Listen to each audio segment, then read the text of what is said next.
The pounding on the wrought iron gate echoed through the quiet evening like a threat. I froze, dish towel still in my hand, heart suddenly racing. My husband had just pulled into the driveway minutes earlier, and now uninvited voices rose from outside. "Open up, Claire. It's us. Your parents." Before we begin, drop a comment and tell us where are you from and from which city you're watching our videos. And after watching the whole video, don't forget to tell us what would you do in this situation. Be honest. Tell me in the comments below. We read every comment. Let's begin.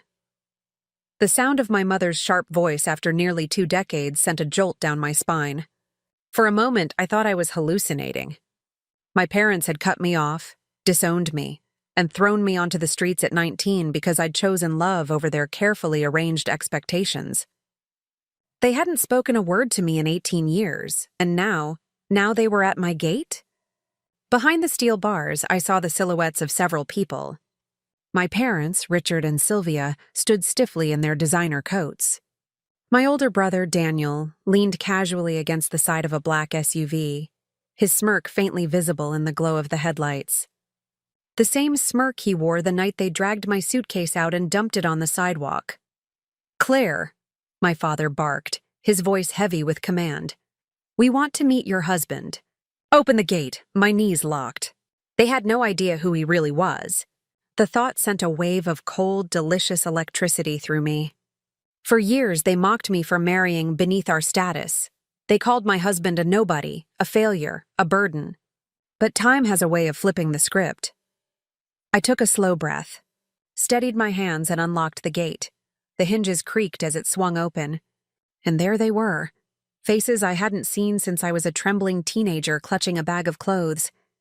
Sylvia's lips parted in practiced disdain, scanning me from head to toe. "You've aged," she said coldly, as if 18 years had been a personal failure of mine. "Still stubborn as ever, I see," Richard added. "But at least you finally came to your senses." "Where is he?" Daniel snorted. "Yeah, where's this so-called husband you ruined your life for? We figured we should finally meet the man who made you throw away the best years of your youth." I didn't flinch this time. Instead, I stepped aside. My husband, Ethan, was already walking down the path from the carport, tall, broad-shouldered, dressed in a sharp-tailored suit. His silver cufflinks glinted under the porch light. He wasn't the skinny mechanic they had last seen, a boy with grease under his nails. Ethan looked every inch the man who now commanded boardrooms, signed deals worth millions, and had CEOs waiting for his call. But my parents didn't know that yet. When Ethan reached my side, he rested his hand gently on my back, the small gesture grounding me. His voice was calm, deep, and steady. "Claire, who's at the door?" The second his face came into full view, my mother gasped. My father's hand gripped the gate as though his balance had been stolen. Daniel's smirk vanished. "Ethan Reynolds?" My father hissed, his voice trembling. The air thickened with silence. Yes, Ethan Reynolds, the man they once spat on, laughed at, and called worthless, was now the billionaire their company desperately needed to survive. I tilted my chin, watching their carefully constructed arrogance crumble. "Meet my husband," I said softly, the words tasting like victory after 18 long years.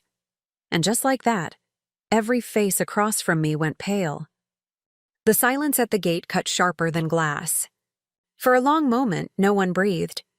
My mother's perfectly painted lips quivered, her eyes darting between Ethan's face and his immaculate suit, as though trying to reconcile the man before her with the boy she had once dismissed as garage trash.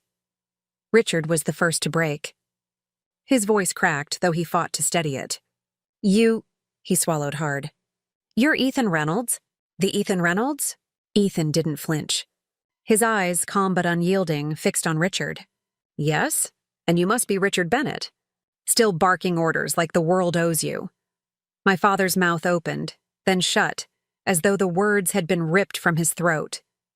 Daniel stepped forward, his arrogance faltering but not entirely gone. He forced a laugh, though it rang hollow. "So what, you reinvented yourself? Got lucky, huh? Must be nice having my sister bankroll your rise." That was Daniel. Always quick with venom, always blind to truth. But Ethan didn't even blink. Lucky? His voice was low, deliberate. I built everything with these two hands. While your family sneered, I was working 18-hour days, turning ideas into companies and failures into lessons. Claire stood by me when no one else did. She believed in me when your family slammed the door in her face. So no, Daniel, this isn't luck. This is grit. And loyalty. Something you wouldn't understand. Sylvia flinched as though slapped. I felt my throat tighten. My husband's words weren't just for them. They were for me, too. Every late night I stayed up with him while he pored over blueprints, every meal of cheap noodles we shared, every doubt we pushed through together. Suddenly, it all stood between us and them like a wall of truth. My father finally found his voice, though it was weaker than I'd ever heard. We didn't come here to argue. We came because we want to reconnect. We're family, after all, I laughed bitterly. The sound startled even me. Family? You called me a disgrace. You dragged me out of your house with nothing but a suitcase. You said I'd come crawling back begging for forgiveness when my nobody husband ruined my life. And now you show up at my gate because you've realized who he is? Sylvia tried to hold her composure, but her mask cracked. We made mistakes, Claire. Parents make mistakes. But it's been 18 years. Don't you think it's time to let go of the past? Her voice was smooth, almost rehearsed, like she had practiced the line in the mirror before driving here. Ethan stepped closer, his presence towering, his hand still steady against the small of my back. Let me make this clear. You didn't just make a mistake. You tried to destroy her. You left her stranded in the street like she was nothing. You looked her in the eye and told her she was no longer your daughter. Don't rewrite history because it's convenient now. Daniel's smirk had fully vanished. He was shifting uncomfortably, glancing back at the SUV as if wanting to retreat. But Richard wasn't done. His pride clung like rust to iron. Fine, we didn't handle things well. But surely you can see why we did it. We thought she deserved better than a boy with oil stains on his hands. We thought we were protecting her future. I took a step forward, my voice shaking but sharp.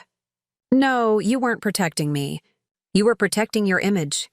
You were terrified that people would see your daughter married to someone who worked in a garage. You didn't care about me. You cared about what the neighbors whispered. Sylvia's eyes flashed, but Ethan cut her off before she could speak. And yet, the man you spat on, the man you swore would amount to nothing, is the same man whose signature can now decide whether your company breathes or collapses. Isn't that ironic?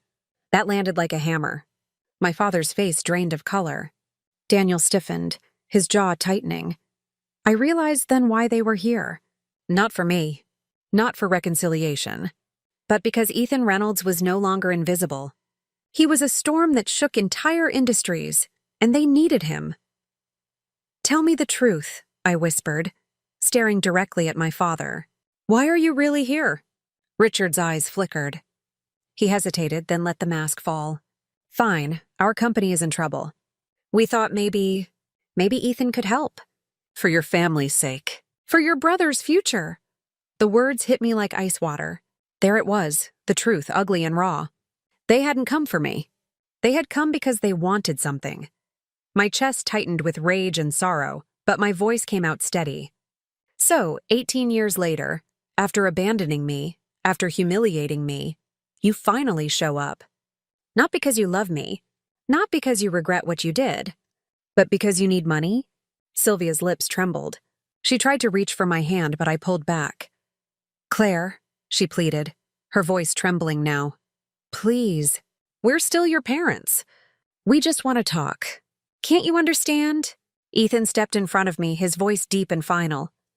You've done enough talking. Claire doesn't owe you a single thing. Not an explanation. Not forgiveness. And certainly not money. So if that's why you came here, turn around and leave. The gate seemed to vibrate under the weight of his words. For the first time in my life, I watched my father speechless. His hands shook on the metal bars. Daniel muttered something under his breath, but Ethan's sharp glance silenced him instantly. I stood taller than I ever had before. You told me I'd crawl back one day, but it looks like you're the ones crawling now." The silence that followed was suffocating. Their faces, once so full of superiority, were now pale, hollow, defeated. And in that moment, I realized something. I wasn't the scared girl they abandoned 18 years ago. I was stronger, and I had built a life worth more than their shallow pride. I took Ethan's hand and stepped back toward the house. "We're done here," I said quietly, before closing the gate with a final, echoing clang. Their pale faces lingered in my mind as I walked back into the warmth of my home. But instead of fear, I felt power.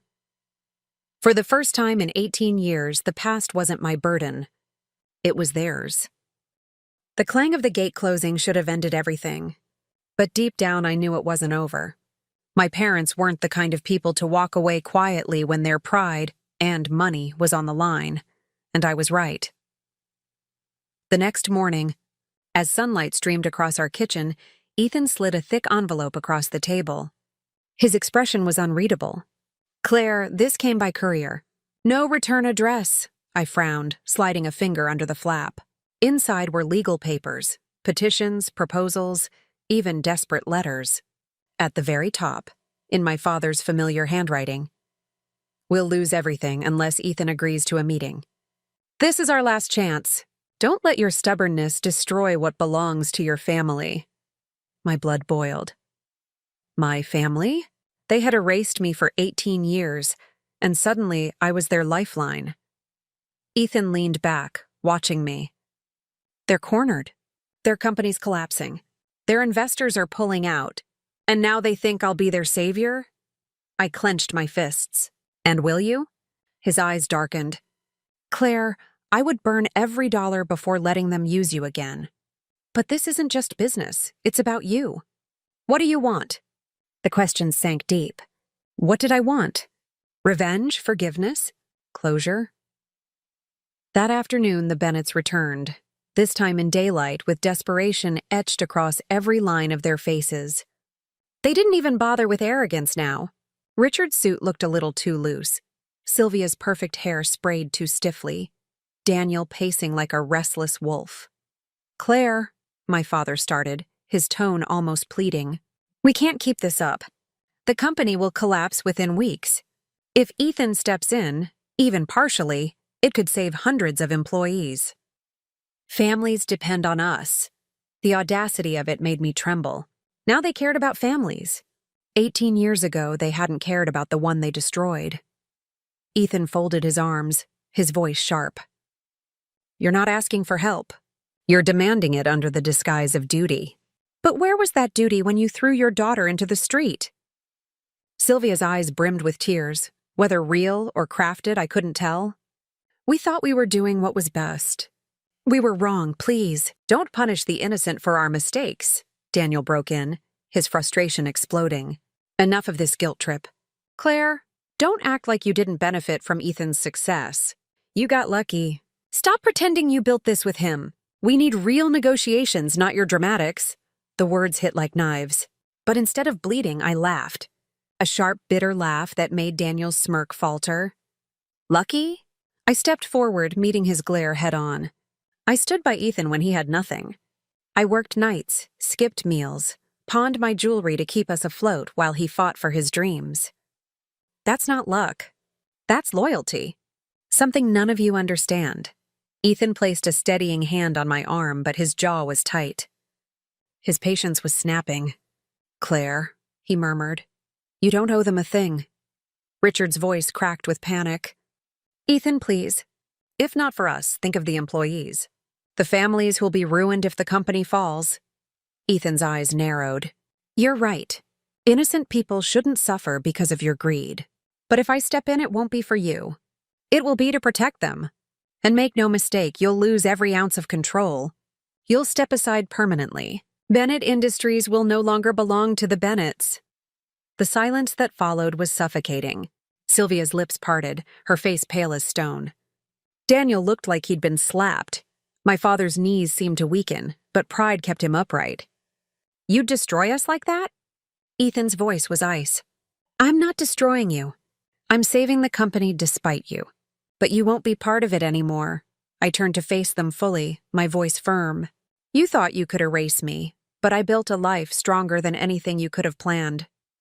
You threw me away, and now you're standing here begging at my gate. That's not my burden. That's yours. Sylvia's tears finally spilled, streaking her carefully painted face. Richard stood frozen, gripping the iron bars as though they were the only thing keeping him upright.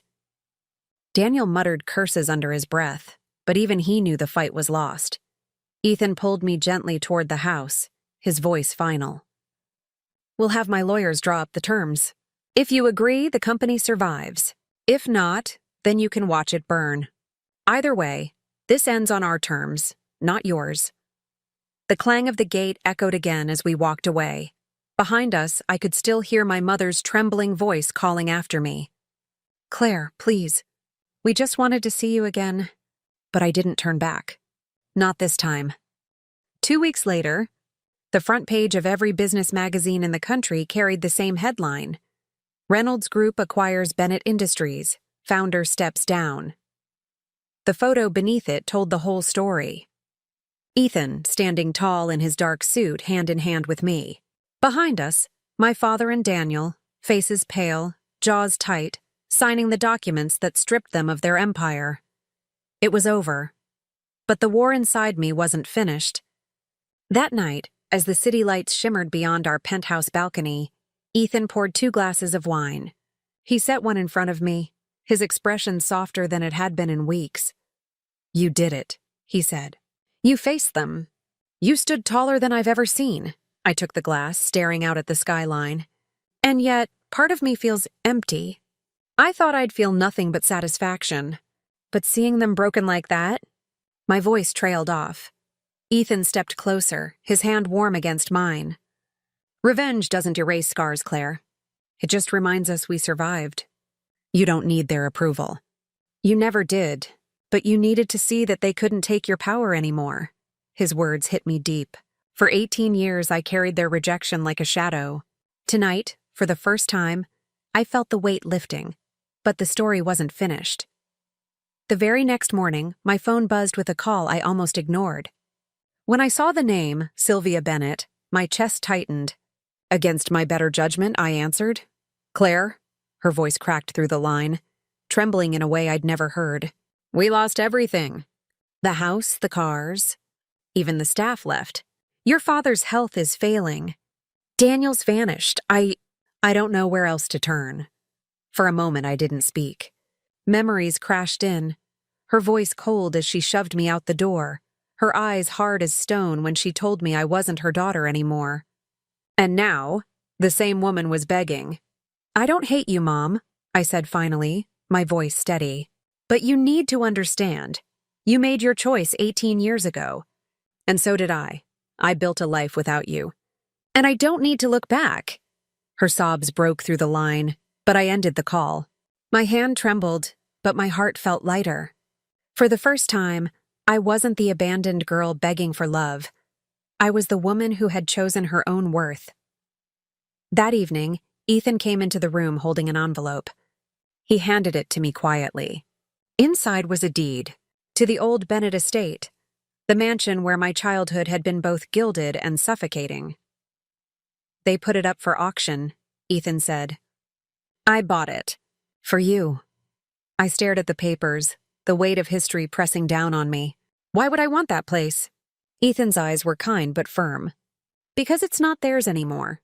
It's yours. You can burn it down, sell it, or rebuild it into something better. But it'll be your choice. Not theirs. Tears pricked my eyes. For 18 years, that house had been the symbol of rejection, of pain. Now, it was in my hands. 2 months later, I stood in the grand hall of that mansion, not alone, but surrounded by people who mattered. Former employees of Bennett Industries, families who had feared losing their livelihoods, now secure under Reynolds Group's wing. Ethan stood beside me, our children in the front row, wide-eyed but proud. I raised my voice, letting it echo through the same walls that once silenced me. This house used to represent pride, arrogance, and rejection. Today it represents second chances. Not for them, but for all of you, the ones who deserved better all along. Applause thundered through the room. For the first time, I felt peace. Later that night, when the guests had gone, Ethan wrapped his arm around me on the balcony. "How does it feel?" he asked softly. I leaned into him, my heart steady. "It feels like I finally closed the door they slammed in my face. Only this time, I locked it for good." And as the city lights stretched before us, I realized something. Revenge hadn't just been about watching them fall. It was about reclaiming my voice, my worth, my life. And in the end, I hadn't just won. I had risen. The girl they threw away was gone forever. All that remained was the woman they could never break.